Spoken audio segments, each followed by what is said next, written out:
afternoon, everyone. On behalf of TERI, we are pleased to invite you for TERI's national webinar on green budgeting for climate responsive planning. My name is Taruna Idnani, and I extend a very warm welcome to you and thank you for taking out time for joining us today. To give you a background for our participants who have joined us today, the annual budget process provides an entry point for integrating climate action and SDG targets into national planning. Green budgeting serves as a policy making tool that enables systematic mapping and tracking of funds, allocations, and expenditures, while also promoting and mainstreaming sustainable development across sectors. In today's webinar, we'll explore strategies to strengthen green budget practices and examine how it can be leveraged to advance sustainable and climate resilient development. We will be also launching an updated toolkit, and we are very much delighted and honored to have with us distinguished experts and practitioners who will share their perspectives on advancing green budgeting approaches to make planning process more climate responsive. And it is my privilege to welcome Dr. Pradipto Ghosh, a distinguished public policy expert and former secretary, Ministry of Environment, Forests and Climate Change, whose illustrious career spans Indian administrative services, international climate negotiations, and thought leadership at the intersection of science, economics, philosophy, and policy. Thank you, Dr. Ghosh, for joining us today. And to set the tone of the discussions, I welcome you to have for opening remarks. So over to you, Dr. Ghosh.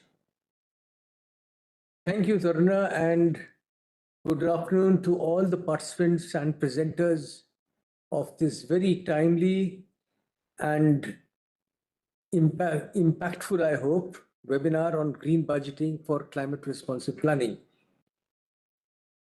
Well, Taruna has explained the concept of green budgeting. Let me simply add that the public budget in most states and countries is one of the largest sources of expenditure in the economy. And public expenditure also has an important effect in leveraging green technologies and also has a demonstration effect on other players in the economy to adopt green technologies. So TERI has been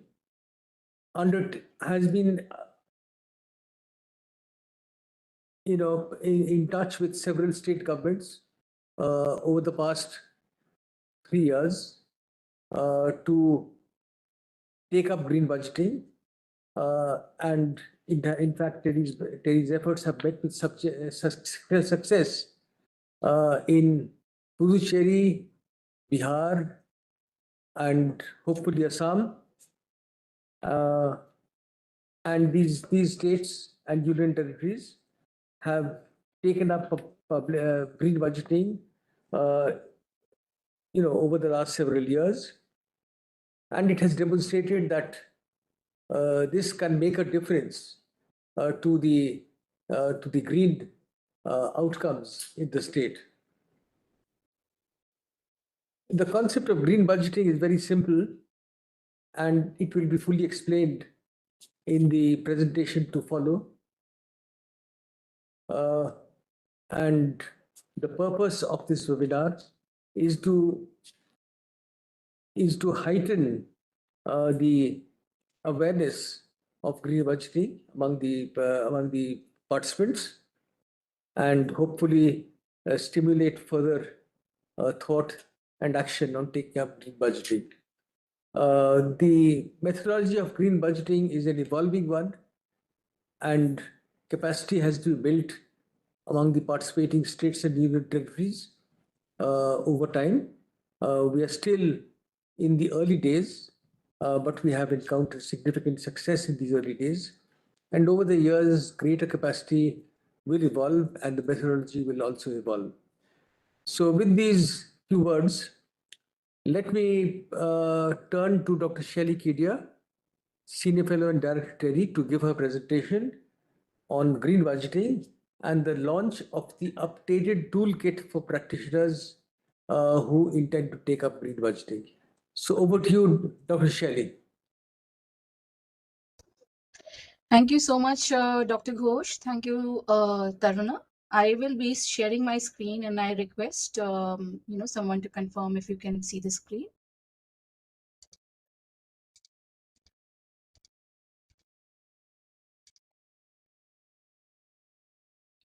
I hope I'm audible and visible. The screen is visible. Okay, thank you so much. So, yes, as Dr. Ghosh has mentioned, that green budgeting is as such a very simple concept. And one of the analogy which he helped us develop is looking at, what your food choices are. So, and then comparing it with green budgeting as a means to demystifying what is green budgeting. So one could actually look at food as something which is tasty and which could satiate your hunger. And then, maybe over time you would say, no, I just don't want to have tasty food and not feel hungry, but I want to have healthy food. And then over time you would say that, no, now I would like to not just have healthy food, but also food that doesn't harm the environment and follow a green lifestyle. So similarly, the analogy is that policy goals also change over time. And the idea is that that policies, because of the current push from the national level, from the local level, subnational levels, as well as international level, policy goals will change over time, and that in turn will have impact on various schemes of the government, and hence environmental components can be integrated. This is just another example of demystifying green budget just from your household expenditure and budget. Say, like for instance, if you are looking at transport, and if you want to just basically categorize all your expenditure or spending into what is green and what is non-green. So for example, public transport could be under green. In food, for example, organic food could be under green. In appliances, energy efficiency appliances could be under green. So this is just a very simple example to start with. What we will cover in this presentation is basics of green budgeting,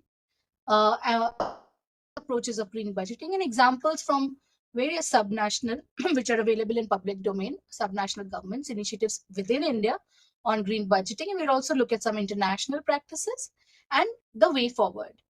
So first and foremost, very happy to launch an updated version of the toolkit in the green budgeting portal. TERI has a dedicated green budgeting portal.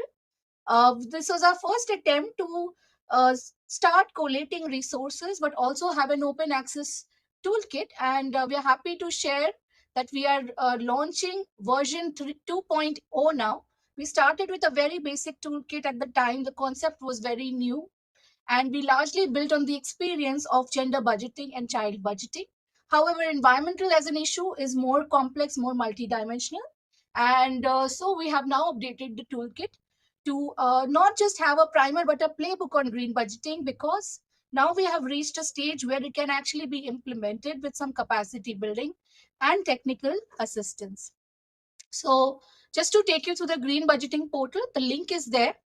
And if you can see my screen, we have the portal, and then you go to the toolkit, and then you have the pro forma green budgeting statement, the playbook, and presentations. It's also available on the home page. You can see the pro forma, a sample structure, presentation on green budgeting, and a playbook on green budgeting. So very happy on behalf of TERI to share this updated resource with all of you. Now, coming to the basics of green budgeting, the working definition of green budgeting is that every year, government entities such as ministries, department, directorates, councils, commissions, they contribute to green budgeting by specifically identifying schemes and environmental components, environmental sustainability components, and estimating the public expenditure allocated for this purpose. And for now, what we are focusing on is largely on the expenditure side, having it scheme based and budget line based. Gross budgeting, it's not netting out the non-green expenditure. And getting the more important objective is to get department to engage on the topic of environmental sustainability and to undertake a self-assessment. I'd also like to mention sometimes this concept get linked and confused to green accounting, which is not the case. Green budgeting is separate from green accounting or green GDP or natural resource accounting. Is also certainly very different from carbon budget, which is like a concept in climate change.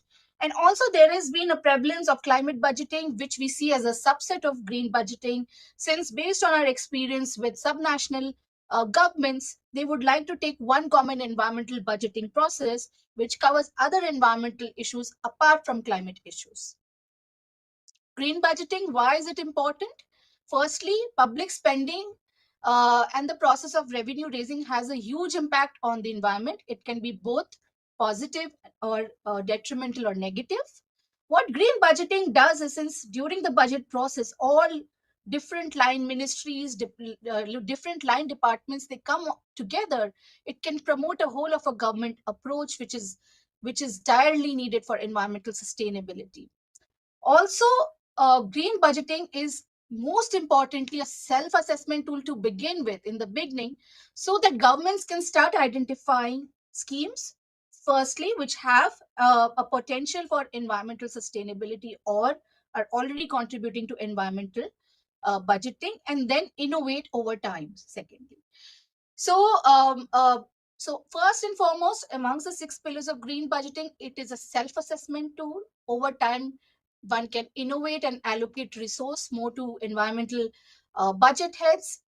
It helps in planning, coordination, and innovations within the existing fiscal space. Promotes transparency and accountability, evaluation and monitoring, and sends policy signals to other actors. What are the principles? We started with 4 principles. Firstly, the principles that we have followed, that is it's a bottom-up process and is done in consultations with line departments. Also, green budgeting exercise aligns with public policy priorities. Third is the idea is that it will mainstream environmental sustainability through promotion of innovations within existing schemes. And the fourth principle is that it will be mainstream through institutionalization within different departments.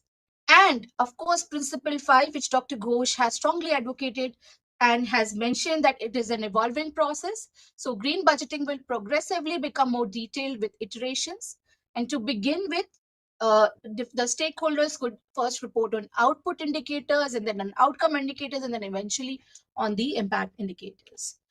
When we talk about issue-based budgeting process, in India, there are issue-based budgeting processes in place.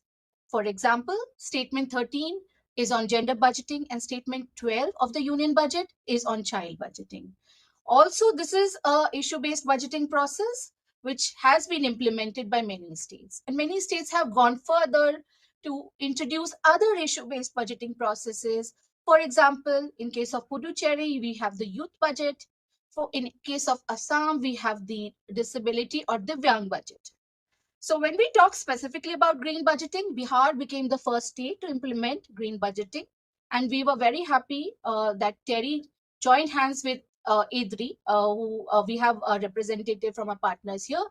And it became, the first state to implement green budgeting. It has been 6 years since the state has been implementing green budgeting. Puducherry, we also have a representative from Puducherry. It became the first union territory to adopt the policy innovation of green budgeting. Assam has also prepared green budget, and we are very happy that we're working with partners there to strengthen their process.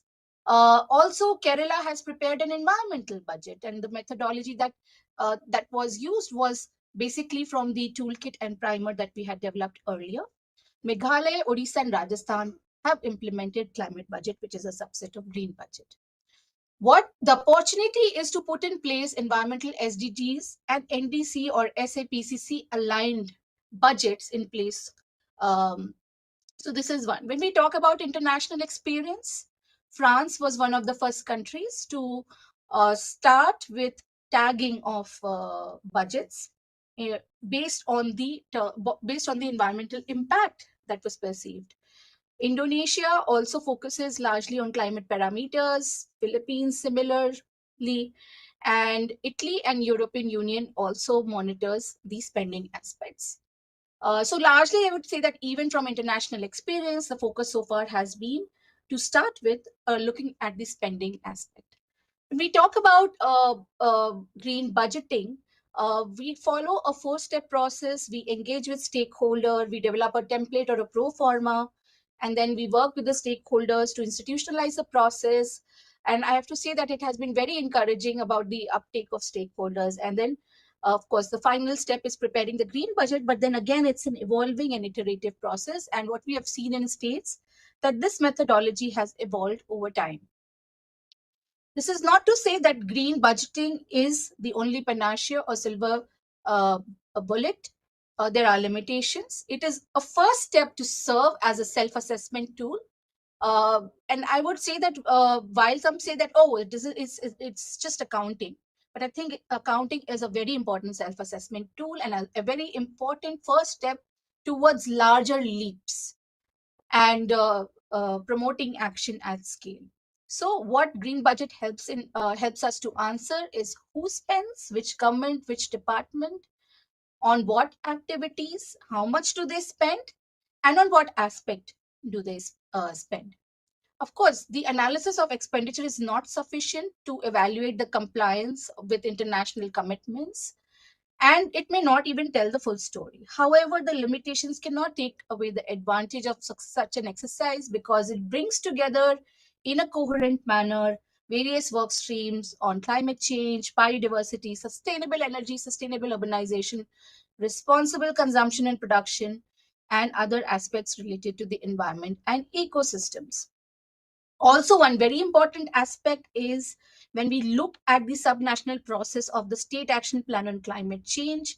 And I have to say that our chair has been the architect of the national action plan on climate change, based on which the state action plan on climate change were designed. The frequency of updation of SAPCCs is not very frequent, with some of the state governments actually updating it after 10 years, after a decade, whereas budgets are a more frequent exercise.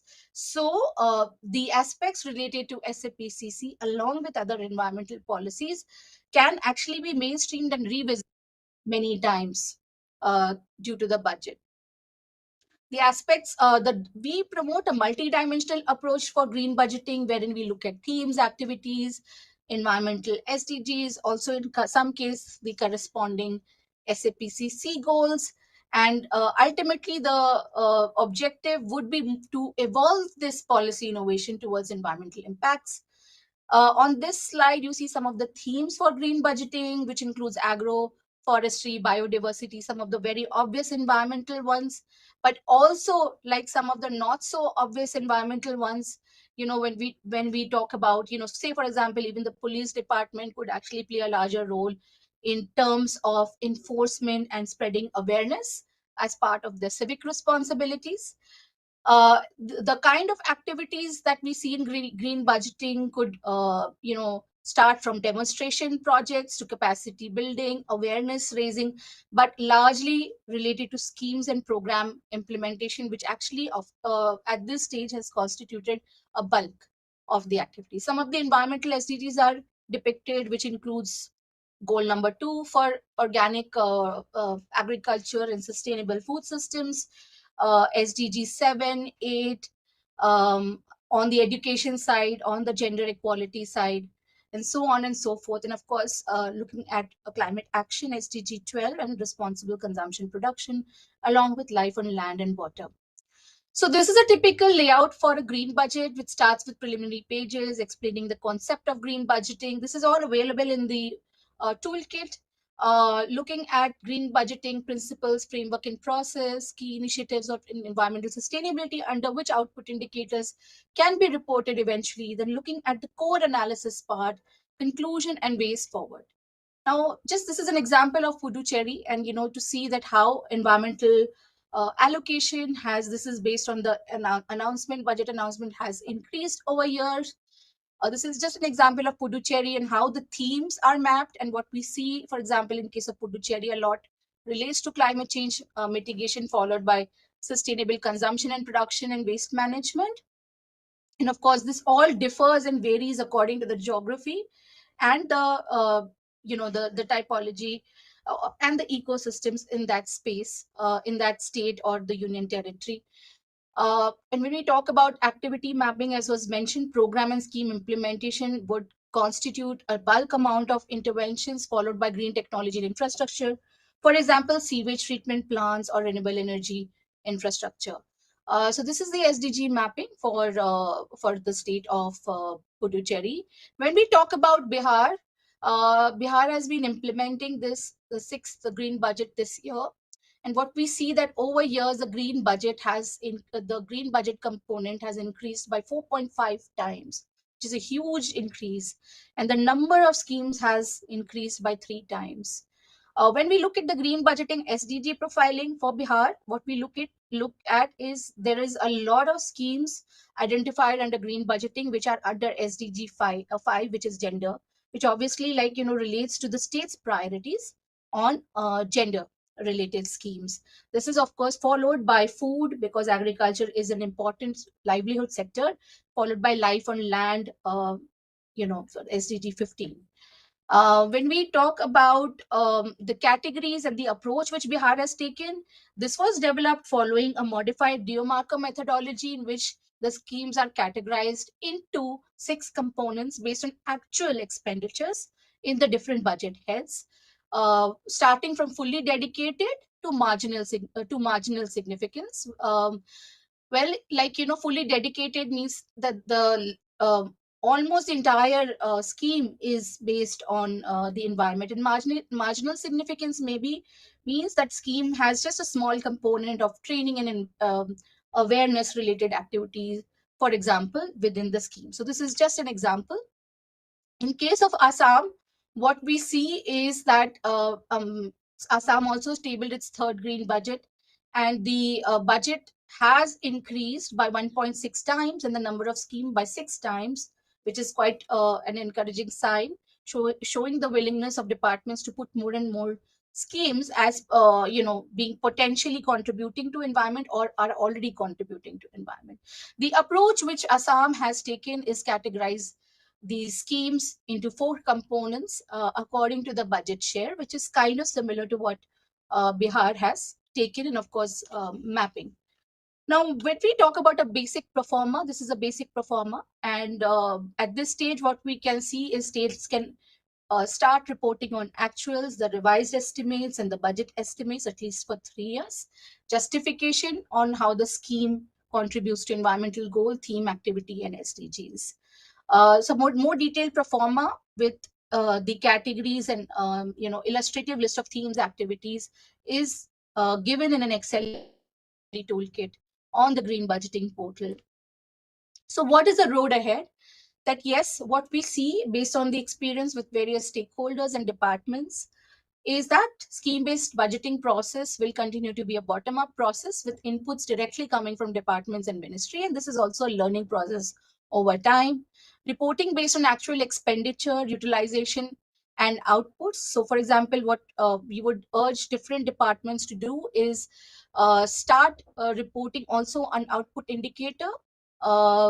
Many states have outcome budgets, and within that they also report on various output indicators. A good start would be that. Innovation within existing schemes is keys, and several states are implementing green budgeting or climate budgeting or environmental budgeting, whatever the name is. We hope that this is introduced at the national level in the union budget process. And the ownership, we feel should be with the finance department or finance ministry, with environmental minister department playing a technical role. Both are important. And institutionalization, of course, is important. We have seen many states undertake this process in a lesser or a greater manner, and it's been 3 years and they're doing it on their own, and this is encouraging sign. And of course, the overall objective is that it finally has a larger environmental impact. So thank you so much. I will be, I will stop sharing my screen. Thank you.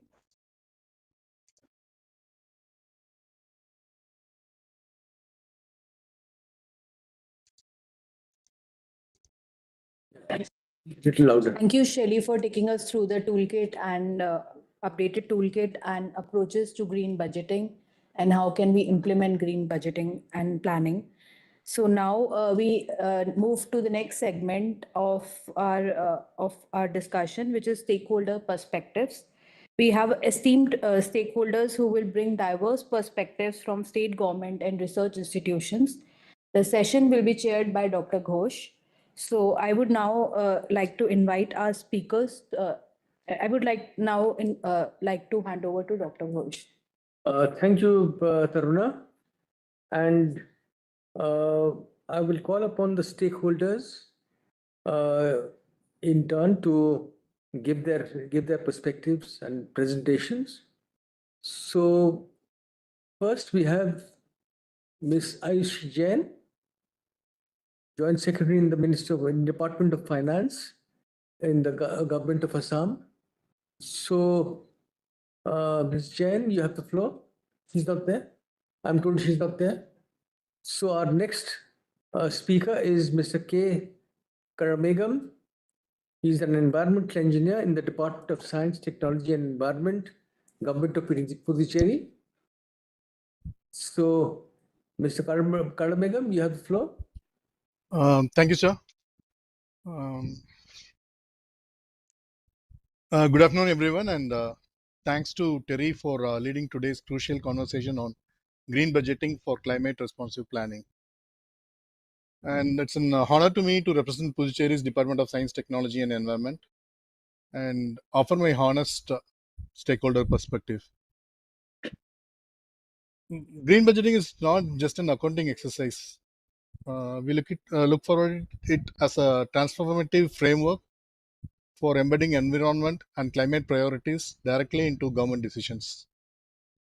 By viewing every part of the budget through a climate lens, governments can take active steps for protecting the planet and building a sustainable future.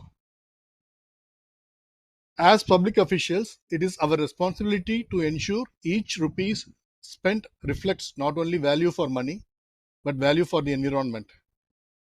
Green budgeting empowers all government departments, not only those dedicated to environment and forest, to actively mainstream sustainability into their departmental planning.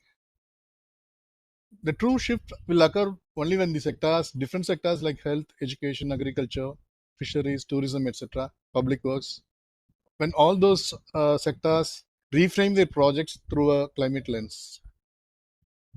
And we at Puducherry recognize this imperative yearly. With technical support from TERI and our finance department, the Department of Science, Technology and Environment launched the territory's first green budget report in 2023 for the financial year 2023-2024. And with the support of TERI, we had done an extensive capacity building for line department officials on the process of green budgeting. And the initiatives across 29 thematic areas on sustainability, such as renewable energy, water, pollution control, solid waste management, afforestation, climate adaptation, etc. These were thematically mapped into the green budgeting process. And I'm proud to say that Puducherry became the first among the union territory in the country to publish the green budget report. And also, as we see, we are the first federal entity in the country to table the green budget during the budget session of the Legislative Assembly. This is not a post-budget analysis, but in the regular budget session also, the green budget was tabled in March 2023, March 2024. And the green budget analysis of Puducherry reveals that we took from the base year 2022 to 23 for the analysis year 23-24, the green budget component had increased considerably from 191 crores to 483 crores.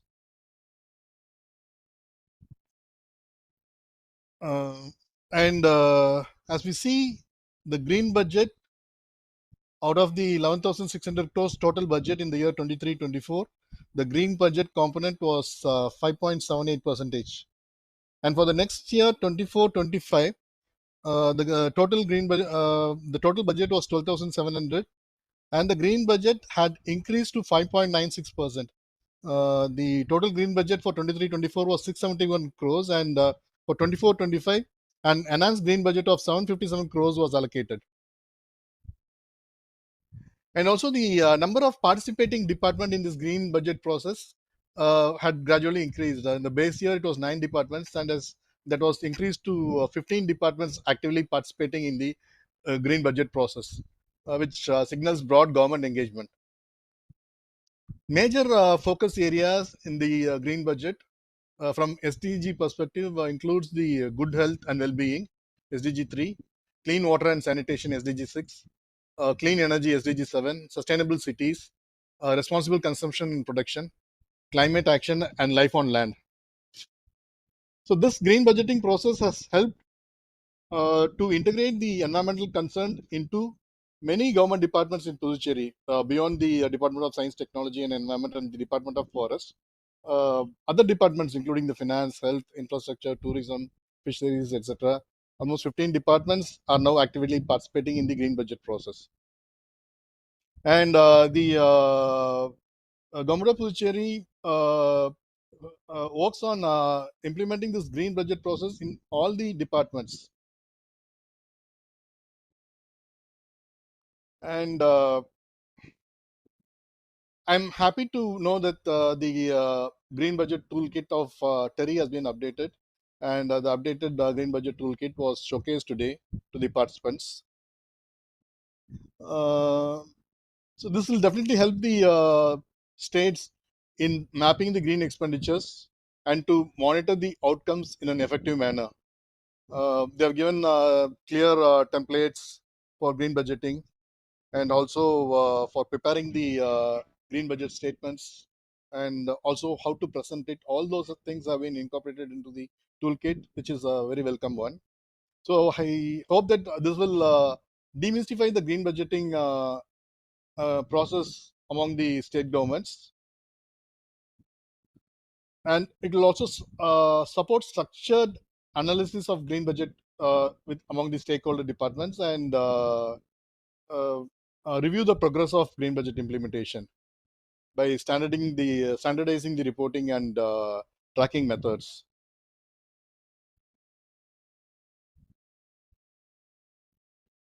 And adopting green budgeting has transformed the approach of Government of Puducherry. It is not just about creating new schemes. It is about critically reassessing ongoing work and redirecting budgets for greater environment and climate impact. The stakeholders of Puducherry face the challenge of breaking sectoral silos, and I hope that the toolkit presented today will make it easier to engage all departments in setting and meeting climate targets.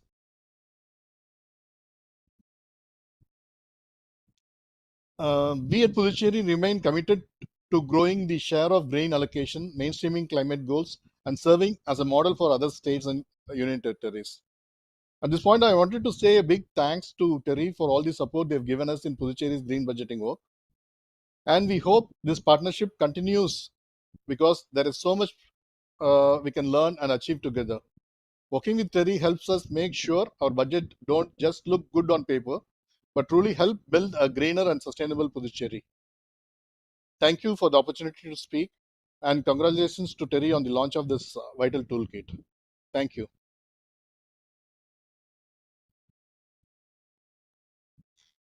Thank you, Mr. Kadamegam, for this overview of Puducherry's experience in green budgeting. And clearly, Puducherry has been one of the pioneers in the practice of green budgeting in India. And you personally have had a very significant role in taking up green budgeting in the Union Territory of Pondicherry. So now we turn to our third stakeholder, Dr. Sunil Kumar Gupta.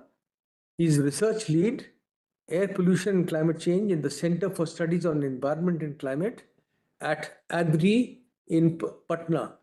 So, Dr. Gupta, you have the floor.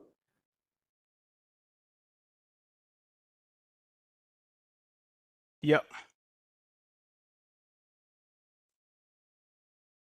Hello. Can you hear me, sir? Yes. Yeah. Thank you so much given to opportunity to me. I'm self Dr. Sunil Kumar Gupta, and just work in ADRI as a research lead and EICP program officer. So first of all, I would like to thanks TERI and Dr. Saili and Dr. Ghosh also for the giving to opportunity to present something about the green budget. You know that the green budget, the first initiative given this took in the Bihar in 2000 to 2001, and Dr. Saili also is here, is very supporting to us to like for preparing the green budget, and government of Bihar no doubt very helpful for promoting the green budget. Initially, the first time just allocated the budget look like 2000 crore rupees in for the green budget in the different sectors and different focus goals look like the climate adoption, sustainable agriculture, waste management, urban green sustainable infrastructure, environmental education, health and pollution control, biodiversity conservation, and so on. And now government of Bihar also increased at least 12 to 15% budget for the green budget. So it is very, very helpful to us, like how the Bihar government just showcasing the and interested for the increasing the green goals and green budget. And see, because of Bihar government just different departments, 18 departments just follow the different types of the schemes for the allocated in the green budgets. I'm just mentioning some two, three departments like agriculture departments, biodiversity conservation departments, animal and fisheries, energy departments.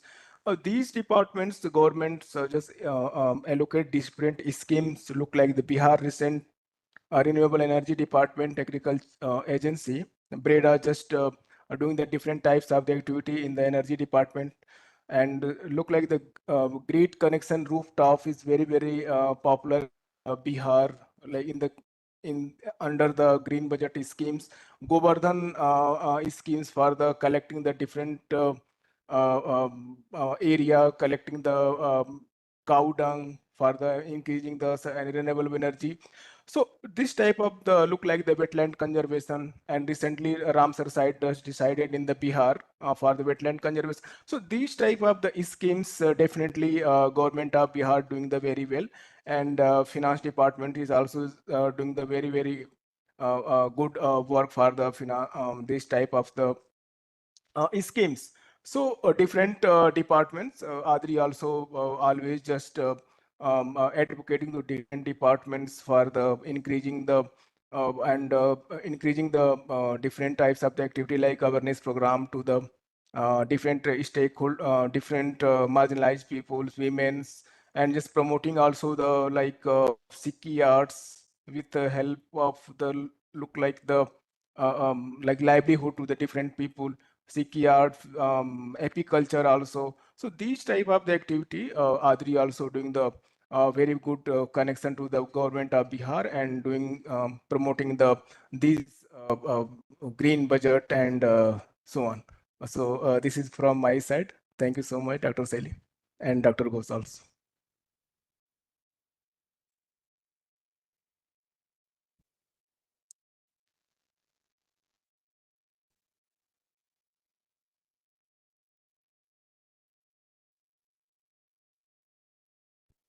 And yeah, and one more thing, just I'm updating here. Sorry to interrupt to you. With the help of the TERI, especially Dr. Sally, we are the final stage of our manual. Actually, we have the draft print. Green budget manual. So we will try to just promote this one with the government of Bihar. We just because of this time the like the election season, so very difficult to find the secretary and other departments minister. So we will try to hope when we just give the time. After that, just to go to the promote and we'll send to the every department and present also. So this is from Adri side. Thank you so much again. for this detailed overview of Bihar's experience with green budgeting. And I'm sure that your presentation would be of considerable interest to all the participants.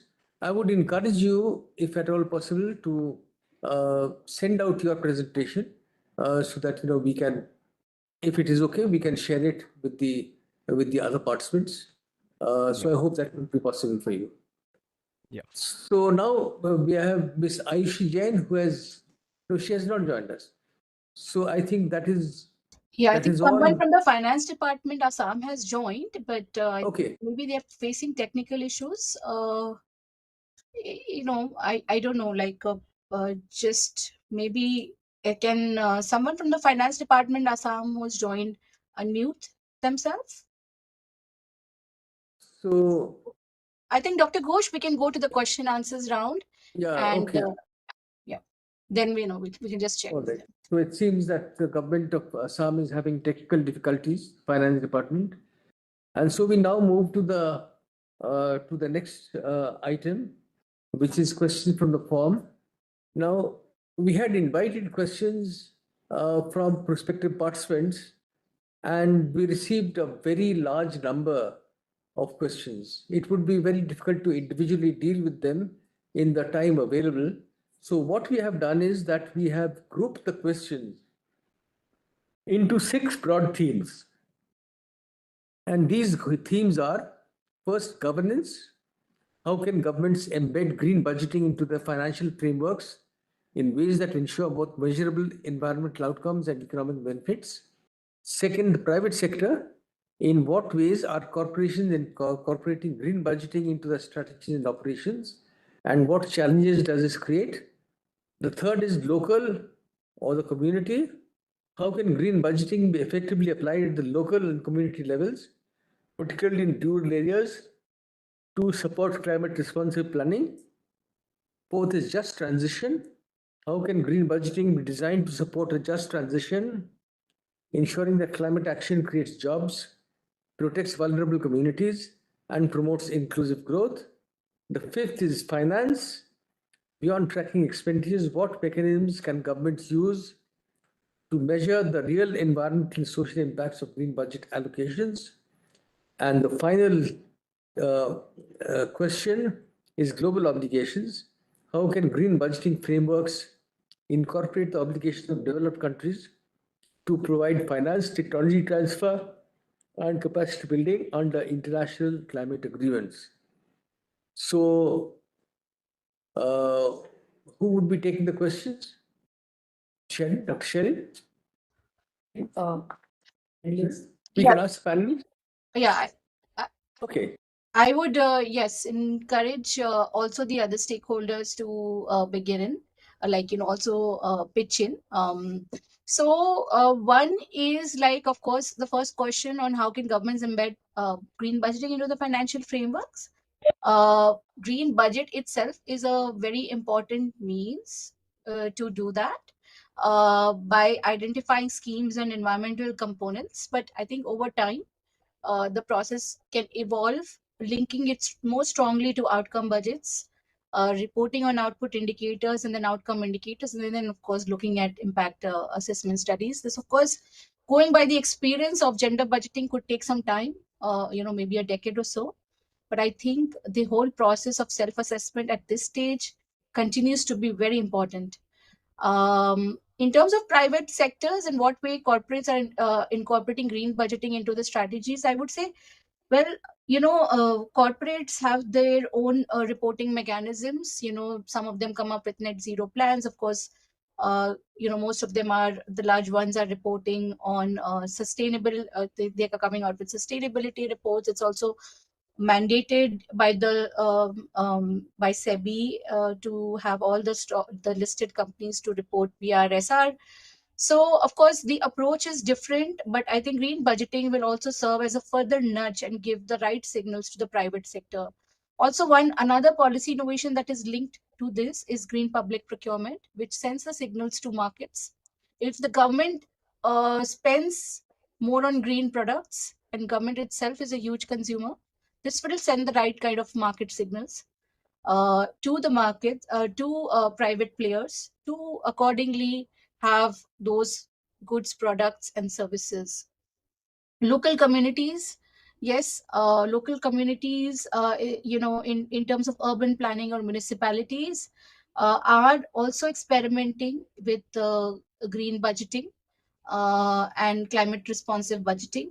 So this is something which can be applied to any budgeting level, whether it is local governments, especially urban local bodies. And but of course, what we also hope is that this is implemented at the national level. And just transitions, climate action creates jobs, protects vulnerable communities. Yes, adaptation is a very important themes, but also what we have seen with state governments, a lot of these sectors, including handloom, khadi, or even organic jobs, they do create a lot of, they are linked very specifically to livelihoods. And also, if the adaptation component can be addressed, this could protect vulnerable community. Beyond tracking expenditure, what mechanisms can government use to measure the real environmental and social impact of green budget? Well, of course, the first step is tracking of expenditures and looking at not just the budget allocations, but also the budget utilization, and then ultimately report on outputs and outcomes. So that, and then following impact. So that is something which will be a step-by-step evolutionary process.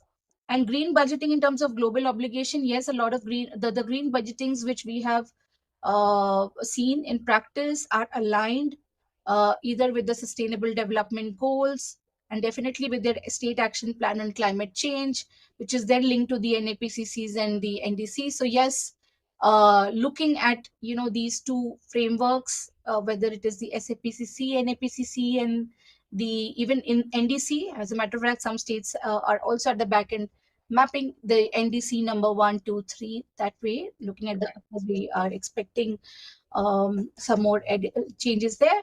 But yes, it's very much aligned with these.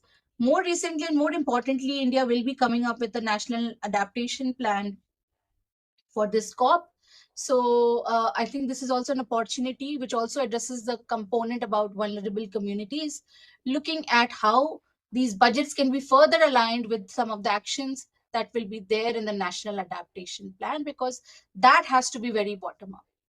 Over to Sunil and Kala Megam ji, and if the Assam Finance Department has been able to join, welcome to share your thoughts and perspectives on these questions.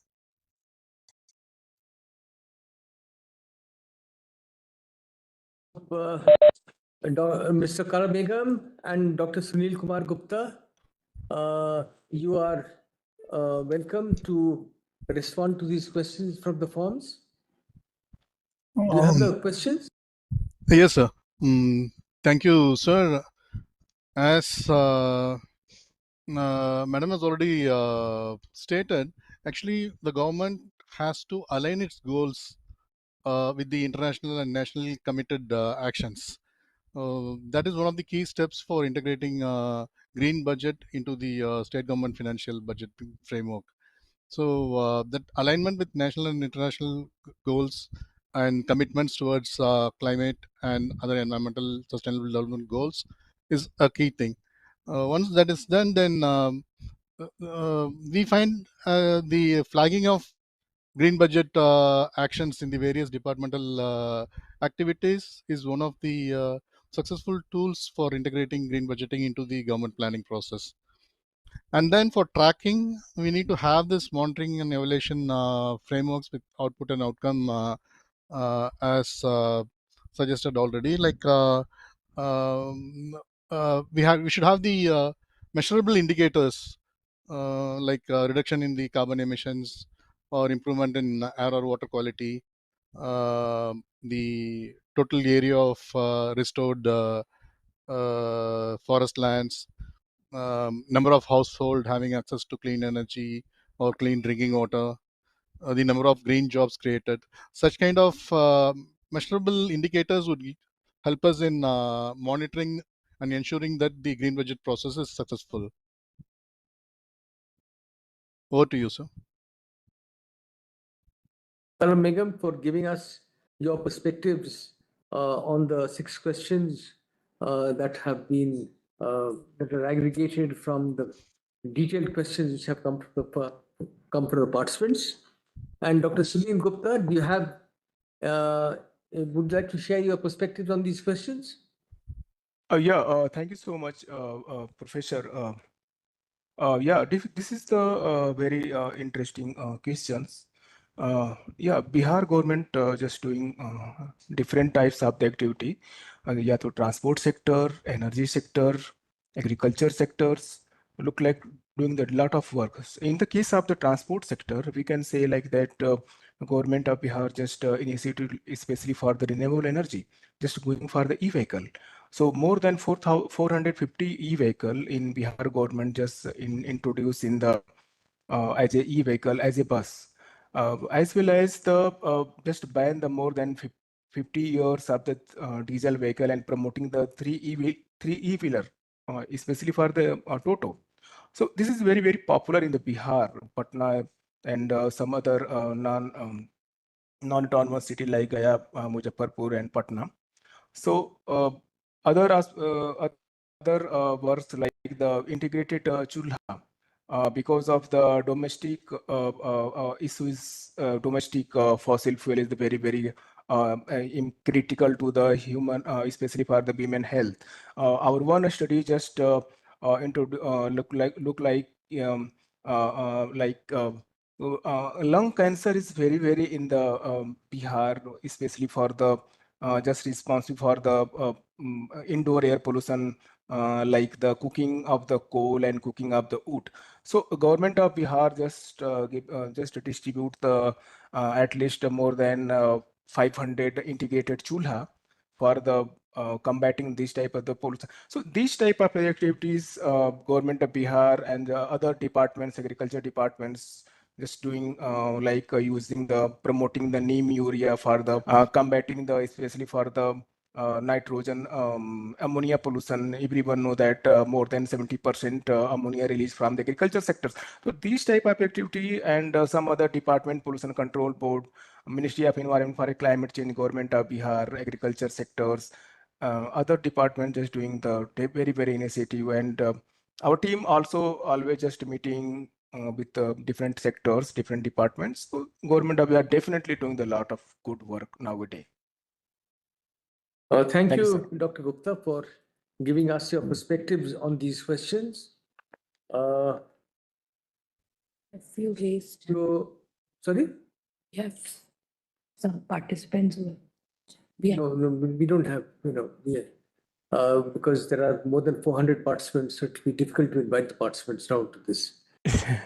So let me thank all the presenters and the stakeholders and the participants, more than 480 participants, for this very useful and impactful green budgeting seminar webinar. And let me also thank my colleagues, Dr. TERI Kedia, Dr. Palak Khanna, and Taruna Itani, and several others who have put in their best efforts for making this, organizing the seminar and making it a great success.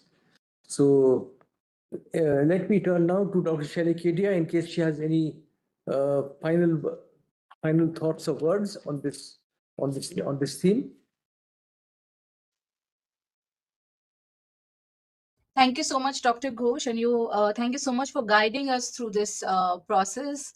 And I know another policy brief, based on updated experience is due, which we will take up soon. And I would just like to urge all the participants and all the stakeholders to use this toolkit. A lot of these are downloadable files in Excel, Word, and influence, whether it's the local government, the municipalities or states or union territories where you work in, because it's not up to just one institution to be able to implement this at all levels and across geographies. And also, I'm happy to share that we've got participants from more than 50 countries who registered for this webinar. And we urge you to also implement this policy innovation in your own countries and geographies, wherever you are. And I would like to, of course, give the final say to Taruna, my colleague Taruna, who is the master of the ceremony. But I'd just like to add my own thanks to Dr. Ghosh for guiding us, to Shri Kala Begum ji, our Assam stakeholders, Sunil, Adri, Vivek, who's not here, Professor Rita Pandey. They've been part of this journey and evolving the process so far. So my deepest gratitude to them for guiding us in this journey, and with so many other stakeholders and my entire team. So over to you, Taruna. Thank you, Shelley. And as we draw this webinar to a close, like Shelley mentioned, I would, on behalf of TERI and on behalf of TERI's team, Dr. Ghosh, we would like to thank you all the speakers and all the stakeholders who have joined us today, and to all the participants who have actively contributed to the webinar. And we look forward to the continued discussions, and we do hope that you will join us in future deliberations as well as we continue these discussions. And thank you once again, and wishing you a wonderful day ahead. Thank you so much.